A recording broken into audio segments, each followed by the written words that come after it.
السلام علیکم و رحمت الله و برکاته. دوستان عزیز، این قصه بسیار لازم است. 10 نشانه قیامت در اینجا ذکر شده است و بسیار موضوع لازمه آمده است. قصه از وفات محمد صلی الله علیه و سلم است. وقتی که عزراییل علیه السلام برای گرفتن جان حضرت محمد صلی الله علیه و سلم می آید، پیامبر می گوید کمی صبر کن تا جبرائیل علیه السلام بیاید. جبرائیل علیه السلام می آید. پیامبر پرسان می شود، می گوید وعده بود که عمر من تا 90 سال می رسد، حالا باشد من 63 ساله هستم. جبرائیل علیه السلام می گوید 27 سال عمر تو در شب معراج گذشته است. پیامبر باز می پرسد بعد از سر من باز به زمین فرود می آیی یا نه؟ جبرائیل علیه السلام می گوید بعد از سر تو هیچ وقت بر زمین فرود نخواهم آمد مگر از 10 بار که 10 گوهر را از دنیا خواهم برد. پیامبر صلی الله علیه و سلم می پرسد کدام 10 گوهری را از زمین می بری؟ جبرائیل علیه السلام می گوید یا رسول الله، یکم بار گوهر صبر که هیچ درویشی را صبرت نخواهد ماند. دویم بار باشد گوهر شرم که هیچ کس را شرم و حیا نخواهد ماند. سوم بار باشد گوهر مهر که هیچ کس را مهر نخواهد ماند. چهارم بار گوهر عدل که پادشاهان را عدل و انصاف نخواهد ماند.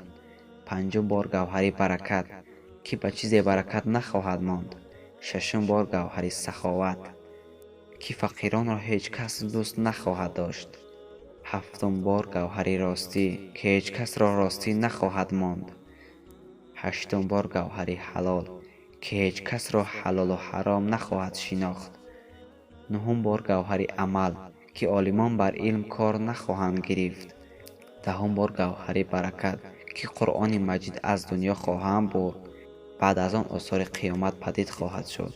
پس پیامبر صلی الله علیه و سلم می گوید یا جبرائیل علیه السلام، حال امتان من چی می شوند؟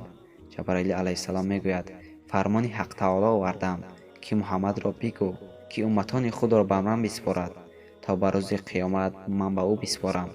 پیامبر صلی الله علیه و سلم همه یاران را دعوت نموده وصیت کرد که ای یاران، حلال را حلال دانید و حرام را حرام و مال را زکات دهید و فقیران را محروم نگذارید و همسایگان را مرنجانید و بر زن و فرزندان و یتیمان شفقت کنید که به قدر از این امتحان گذرید.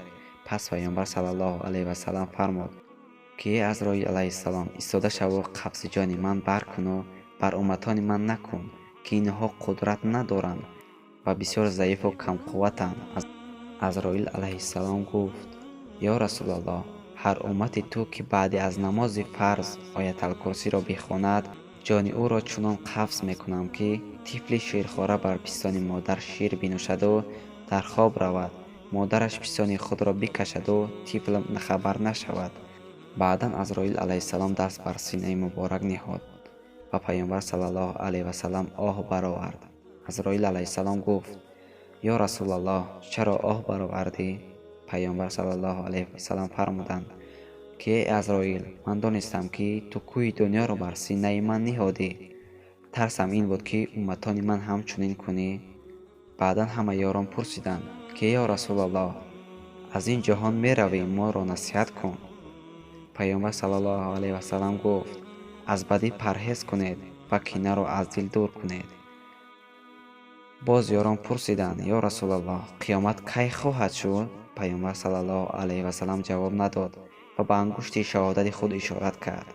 بعضیا گمان بردند که بعد از 1 سال خواهد شد، بعضیا گفتند بعد از 1000 سال و بعضیا گفتند که بجز الله تعالی کسی نمیداند.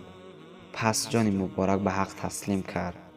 بعد همه زار زار میگریستند. همه یاران نماز جنازه ادا کردند و جبرائیل علیه السلام همه فرشتگان 7 آسمان را همراه آورد و نماز جنازه را خواند.